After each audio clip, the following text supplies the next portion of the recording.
తూర్పు గోదావరి జిల్లా పెద్దాపురం మండలంలో శ్రీ మరిడమ్మ అమ్మవారి దివ్యక్షేత్రం ఉంది. ఈ మరిడమ్మ అమ్మవారిని చూడడానికి రెండు కళ్ళు సరిపో. నిలువెత్తు అమ్మవారు విగ్రహం చూస్తుంటే నిజంగానే అమ్మవారే కూర్చుని దర్శనమిచ్చినట్లు ఉంటుంది. అయితే ఈ అమ్మవారు చాలా శక్తివంతమైన తల్లిగా ఇక్కడ పూజలు అందుకుంటుంది. ఇక్కడ స్థల పురాణం ప్రకారం 17వ శతాబ్దం చివరిలో పెద్దాపురంలోని మనోజీ చెరువు సమీపంలో గ్రామ దేవతగా శ్రీ మరిడమ్మ అమ్మవారు వెలిసినట్లు స్థానికుల ద్వారా తెలియచున్నది.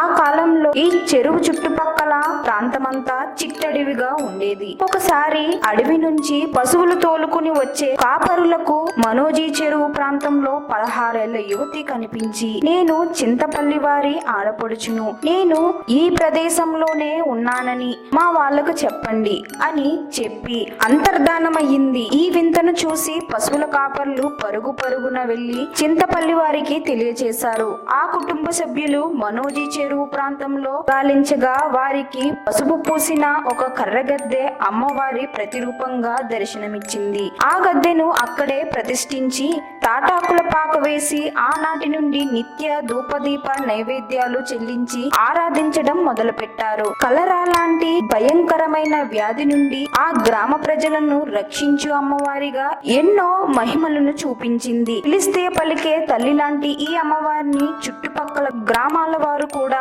ఆరాధించడం ప్రారంభించారు. మహమ్మారి కలరా నుండి రక్షించు దేవతగా మనోజీ చెరువు గట్టున వెలసిన అమ్మవారు కాబట్టి ఈ తల్లిని మారెమ్మ అని కూడా పిలిచేవారు. ఆ తల్లి మరిడమ్మగా ప్రఖ్యాతిగాంచినది. ప్రతి సంవత్సరం ఆషాఢంలో నెల రోజుల పాటు ఈ అమ్మవారి జాతర ఎంతో వైభవంగా జరుగుతుంది. రాష్ట్ర నలుమూల నుండి వచ్చే భక్తులతో పెద్దాపుర క్షేత్రం కలకలలాడుతుంది. విద్యుత్ దీపాలంకరణ, బాణాసంచే వెలుగుల మధ్య అమ్మవారు కోటి సూర్యకాంతులతో రథంపై ఊరేగే దృశ్యం వర్ణింపతగదు.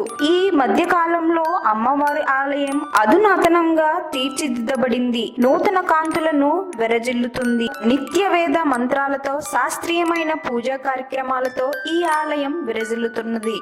ఈ వీడియో కానీ మీకు నచ్చినట్లయితే లైక్ చేయండి, షేర్ చేయండి. మరిన్ని అప్డేట్స్ కోసం మా ఛానల్ని సబ్స్క్రైబ్ చేయండి.